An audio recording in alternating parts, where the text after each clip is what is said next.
Công an về đây là gì? Công an xã đi tuần.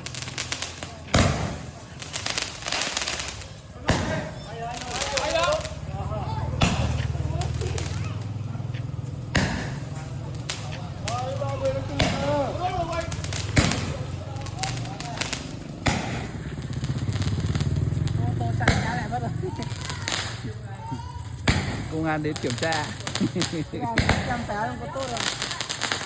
Pháo bắn cứ đều. Chắc là cũng nổ ở dưới làng ấp nổ kinh khủng quá này, đi tuần này.